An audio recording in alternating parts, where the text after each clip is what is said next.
Today, I am honored to share that I'll be representing Palestine at Miss Universe 2025. ইতিহাসে প্রথমবার miss universe প্রতিযোগিতায় অংশ নিতে যাচ্ছেন ফিলিস্তিন সুন্দরী নাদিন আইয়ুব। দুবাই প্রবাসী এ তরুণী মূলত পশ্চিম তীরের রামাল্লার বাসিন্দা। বিশ্বের কোটি মানুষ যখন গাজার যুদ্ধ ও মানবিক বিপর্যয়ে স্তব্ধ, তখন নাদিন আইয়ুব সৌন্দর্যের মঞ্চকে বেছে নিয়েছেন প্রতিবাদের ভাষা হিসেবে। আগামী 21 নভেম্বর থাইল্যান্ডের পাকক্রেটে অনুষ্ঠিত হবে ৭৪তম মিস ইউনিভার্স। সেখানে ফিলিস্তিনের প্রতিনিধি হয়ে তিনি বিশ্বকে জানাতে চান গাজার আর্তনাদ, ফিলিস্তিনের দৃঢ়তা ও সংস্কৃতির গল্প।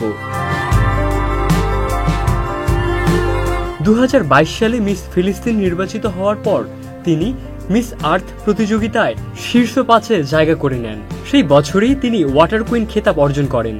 তবে গাজার মানবিক সংকটের কারণে আন্তর্জাতিক মঞ্চ থেকে কিছুদিন বিরতি নেন।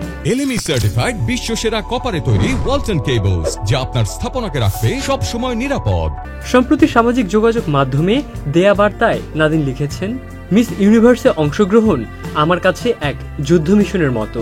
আমি চাই বিশ্ব জানুক ফিলিস্তিনি নারীরা শুধু সুন্দরই নন, তারা নেতা, উদ্ভাবক ও পরিবর্তনকারী।